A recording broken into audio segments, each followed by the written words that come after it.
लेकिन शुरुआत दिनेश बोहरा जी मैं आपसे कर रहा हूं, ये हो क्यों रहा है कि रुपया इतना नीचे गिरता जा रहा है? और अब तो कहा जा रहा है कि आज मैंने किसी को सुना और पढ़ा भी कहीं कि यदि भारतीय रिजर्व बैंक 3 से 4 बिलियन प्रतिदिन खर्च ना करे तो ये रुपया अब तक 100 रुपए से को पार, $1 100 को पार कर चुका होता।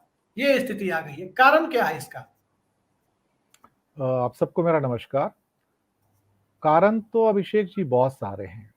हमारी जो अर्थव्यवस्था होती है वो आपस में गुंदी हुई होती है और अर्थव्यवस्था के बहुत सारे हिस्से होते हैं, चाहे वो हिस्सा सर्विसेज सेक्टर का हो, एग्रीकल्चर, माइंस, मिनरल्स का हो या फिर आपका मैन्युफैक्चरिंग का हो। इसके अलावा हमारे जो आयात निर्यात हैं उन पर भी बहुत कुछ निर्भर करता है कि हमारी अर्थव्यवस्था कैसी होगी। दूसरी बात, हर देश का एक परसेप्शन भी होता है, एक परसेप्शनल वैल्यू भी होती है, तो वो परसेप्शनल वैल्यू भी हमेशा काम करती है कि हम दुनिया में किस जगह पे, किस मुकाम पे खड़े हैं। और खास तौर से जो उसके पीछे जो सामाजिक सौहार्द होता है या किसे कहते हैं कि राजनैतिक, आर्थिक और सामाजिक स्टेबिलिटी जिसे कहते हैं। आप देखोगे वो देश जहां पर ये इनस्टेबिलिटीज हैं, जो जिसमें सामाजिक या राजनैतिक या भावनात्मक या फिर आर्थिक, तो वहां पर चीजें जो होती है ना, जो पैरामीटर्स होते हैं, कमजोर हो जाते हैं हमेशा।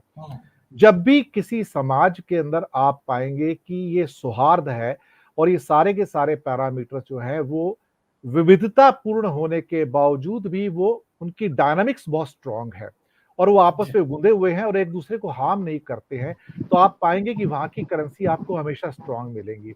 आप देखिए जैसे यूरोपियन देशों में जाइए तो वहां के जितने देश हैं, यूरो करेंसी है या ब्रिटिश पाउंड स्टर्लिंग है या जापान की येन है, ऑस्ट्रेलिया की ऑस्ट्रेलियन डॉलर्स है, न्यूजीलैंड डॉलर्स है, कैनेडियन डॉलर्स है, अमेरिकन डॉलर्स है।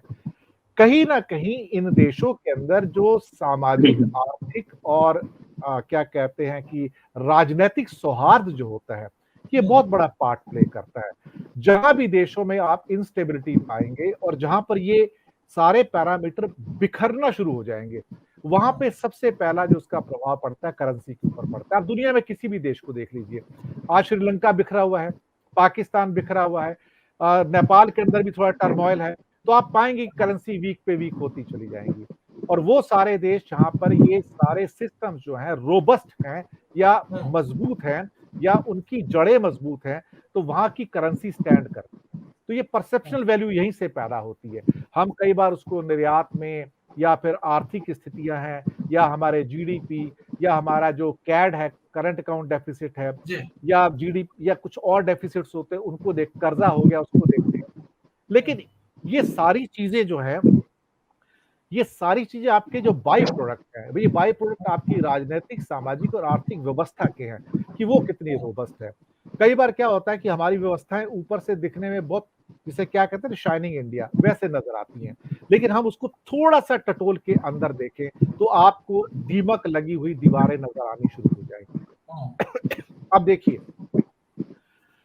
हमने अगर इतने ज्यादा कर्जे ले लिए और वो कर्जे हमें बताया जाता है कि वो 86% टू जीडीपी है, लेकिन वो उसके अंदर एक्चुअली 93.3% है, क्योंकि 7.5% के जो ऑफ बजट हैं सारे के सारे स्टेट गवर्नमेंट के, वो इसमें इंक्लूड नहीं रहते। तो वो 93.3 जो मेरी कैलकुलेशन अपनी है। उसके बाद साथ में आपके जो जीडीपी की कैलकुलेशन के जो ईयर सेट किए जाते हैं, वो भी कई बार एक डिस्टॉर्टेड पिक्चर पेश करते हैं।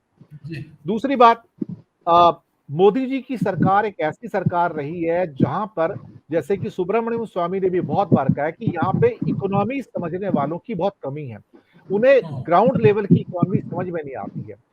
असमानता बढ़ती है तो उसका प्रभाव भी पड़ता है। अब आप देखिए, मैं छोटा सा एग्जांपल देता हूँ। मैं फॉरेन ट्रेड पॉलिसी पढ़ाता आया हूँ बहुत सालों से, कई दशकों से पढ़ाता आया हूँ। अब $300 बिलियन का अप्रोक्सीमेटली एक्सपोर्ट हमारा था 2014 में, जब मनमोहन सिंह छोड़ के जाते हैं, जो करीब 2-3 साल से चल रहा था तभी। लेकिन ये आके 2014-15 के अंदर नई ट्रेड पॉलिसी बनाते हैं और ट्रेड पॉलिसी में लिखा हुआ है कि 2020 का जो टारगेट है $900 बिलियन का है, $900 बिलियन का है। लेकिन मैं उन पर जब काम कर रहा था, डीजीएफटी के साथ भी मैं एसोसिएटेड था, थोड़ा उनका कोऑर्डिनेट कर रहा था। मैंने कहा 3 गुना आप इसको बढ़ा रहे हैं 5 साल के अंदर, ये तो शेख चिल्ली वाली बात हो जाएगी। मुंगेरी लाल के ऐसे सपने हैं, तो ये कैसे इतना बढ़ सकता है? हमारा तो मैन्युफैक्चरिंग बहुत वीक है और गुड्स जो होते हैं वो तो मैन्युफैक्चरिंग गुड्स जो होते हैं वो हमारी बैकबोन है। अब वो वही हुआ, हम 300 के 300 पे आ गए 2020 पे, हम 1% भी आगे नहीं बढ़े।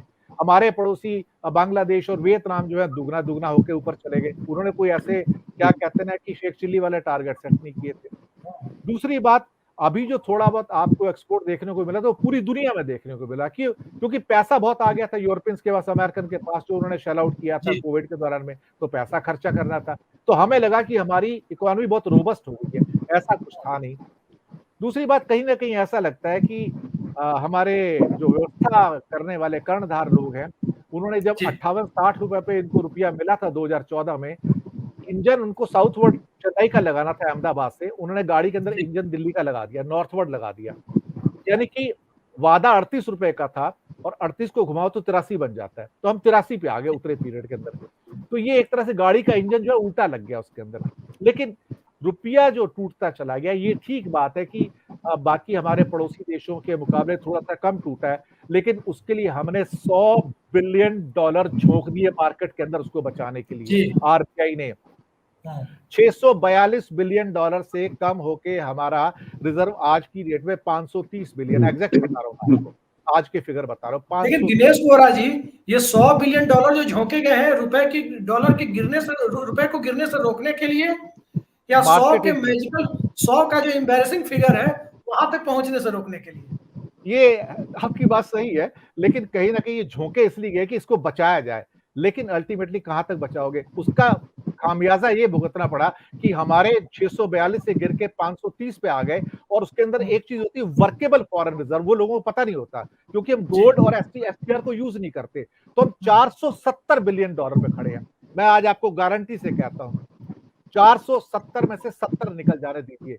जैसे ये 400 के नीचे आएगा जो वर्केबल रिजर्व होता है, हमारे तोते उड़ने शुरू हो जाएंगे, हमारी हालत खराब हो जाएगी, तब संभलना मुश्किल हो जाएगा। क्योंकि लगातार हम स्लाइड पे हैं और बाद में ये स्लाइड बहुत फास्ट हो जाती है। जैसे बच्चों की पार्क में स्लाइड होती है ना, बच्चे लास्ट में आके बहुत फास्ट हो जाते हैं, तब संभालना मुश्किल हो जाएगा। हमारे बेसिक पैरामीटर स्ट्रांग नहीं है, इतने मजबूत नहीं है। हमारी मैन्युफैक्चरिंग ले देके असेंबलिंग तक सीमित है, जिसके अंदर जो स्क्रू ड्राइवर होते हैं ना, पेचकस, वो भी चाइना से आते हैं।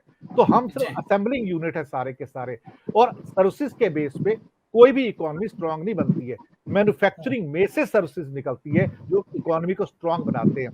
इसलिए वर्ल्ड के जो ग्रोथ इंजिन्स हैं सब मैन्युफैक्चरिंग इकोनॉमी है, मैन्युफैक्चरिंग जायंट है। जर्मनी हो, जापान हो, चाइना हो, अमेरिका हो, ये सब मैन्युफैक्चरिंग जायंट्स हैं और वही आगे बढ़ते हैं। इसलिए आप पाएंगे उनकी जो रुपया है, उनका जो करेंसी है सॉरी, वो बहुत मजबूत होता है।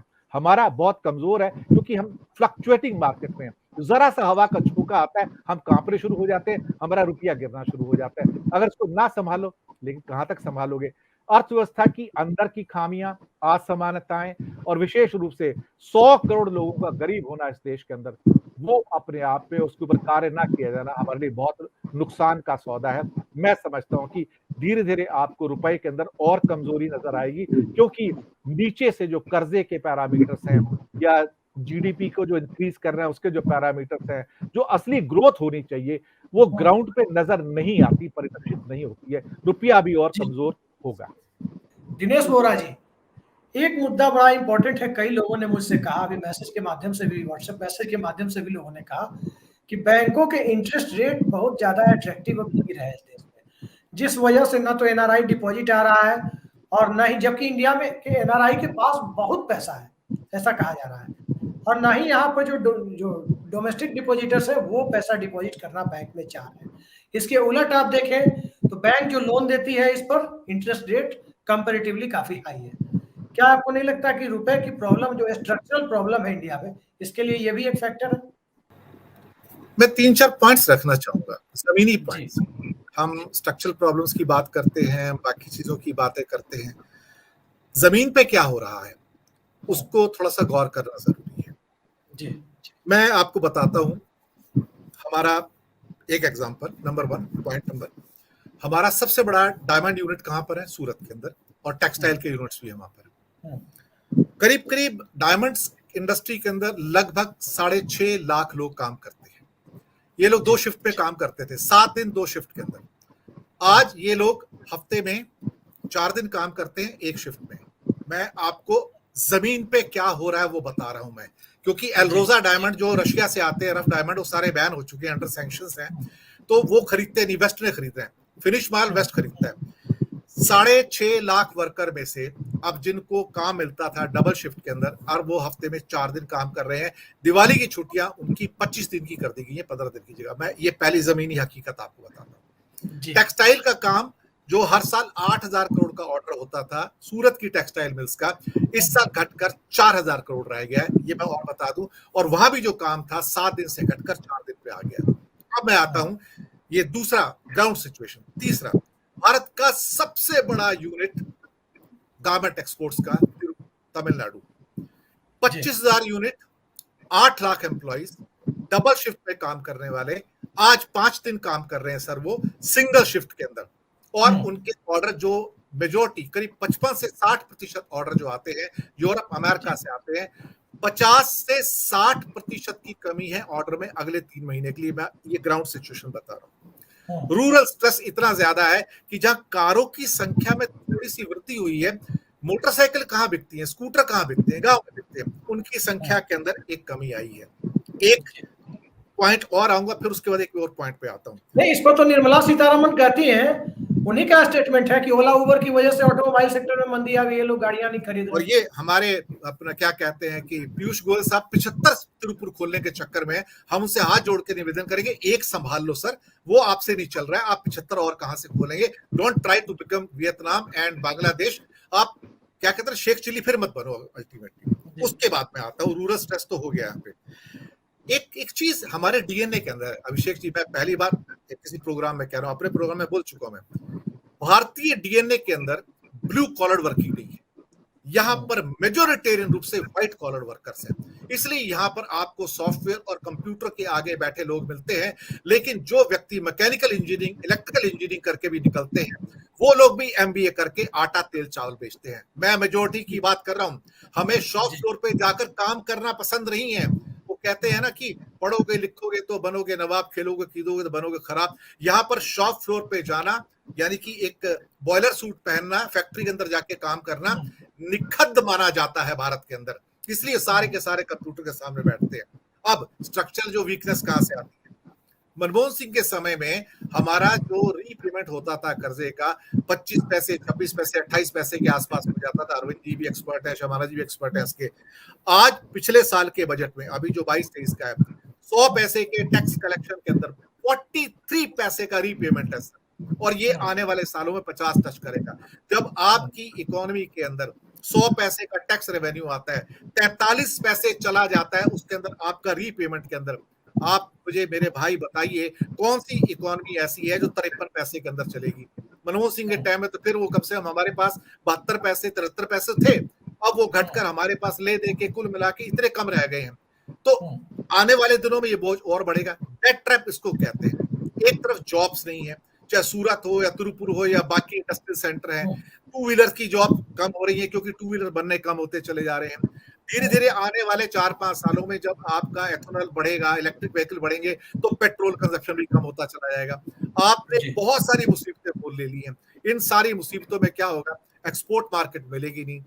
आप सोचिए, हमारा पड़ोसी बांग्लादेश आज $50 बिलियन के आसपास का गारमेंट एक्सपोर्ट करता है, बोलता है 2026 तक मेरा टारगेट $100 बिलियन के गारमेंट एक्सपोर्ट करना है। सर हम कहाँ खड़े होते हैं, सब कुछ तो वो ले जाता है। इंडिया के जो गारमेंट बनाने वाले हैं वो बांग्लादेश चले गए कपड़े बनवाने के लिए। बनारस की बनारसी साड़ी अब बांग्लादेश में बन रही है। अब आपने क्वेश्चन वाला बैंक के इंटरेस्ट रेट वाला, मैं उस पर भी आ जाता हूँ सर। आपका क्वेश्चन ये था कि देखिए हमारे यहाँ जो कॉस्ट ऑफ बोरोइंग है वो बहुत ज्यादा है, क्योंकि सरकार मदद बिल्कुल भी नहीं करती है। एमएसएमई अगर ग्राउंड सिचुएशन में जाओ, उनको बोलो जाओ बैंक में जाके एक कोई लोन लेने की ट्राई करो, या आपको रोजाना के खर्चे चलाने के लिए करंट लोन भी चाहिए, सर बैंक वाले नहीं देते हैं। मैं आपको बताऊं, इतनी ज्यादा परेशानी है। 2-3 साल पहले की बात है, मैंने सोचा चलो मैं रिटायर्ड हो गया हूँ, उसको छोटा सा कोई उद्योग कर लेता हूँ। मैं बैंक वाले के पास या पीएसयू वाले के पास, भाई एक 10 लाख का एक मुद्रा लोन दे दो। कहता साहब ये बोर्ड लगा हुआ है, सिर्फ मत मांगना, बस अब ये सरकार को दिखाने के लिए हमने छपवा के लगा दिया, हम आपको लोन नहीं दे सकते। आज आपको रनिंग के लिए, इंडस्ट्री की रनिंग के लिए आपको पैसे नहीं मिलते हैं।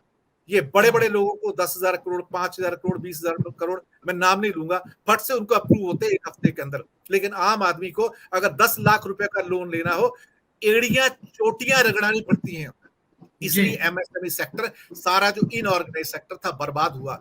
ये स्ट्रक्चरल वीकनेसेस है असली नीचे की ग्राउंड सिचुएशन में सूरत से, तिरुपुर से और बाकी इंडस्ट्री की निकल के आ रही है, जिनको सहारा नहीं है। जब इनको सहारा नहीं दोगे आप तो फिर पक्की बात है इंडस्ट्री ऊपर नहीं उठेगी। इंडस्ट्री ऊपर नहीं उठेगी, कर्जे का बोझ बढ़ेगा और उस कर्जे के अंदर हम दबते चले जाएंगे और रूपी नेचुरली साहब फिर नॉर्थवर्ड हो जाएगा। अभी 83 है, 90 का 85 का इंतजार कीजिए और उसका सारा बोझ हमारे पास होगा।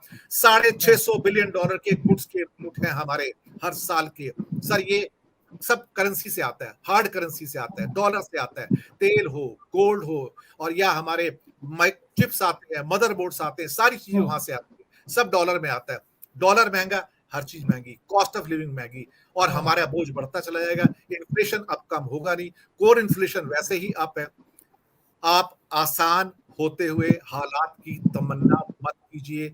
आने वाले दिन और कठिनाई भरे हैं, क्योंकि वेजेस नहीं बढ़ रहे हैं, बढ़ रही है तो सुरसा के मुंह की तरह महंगाई डायन खाया जाता है।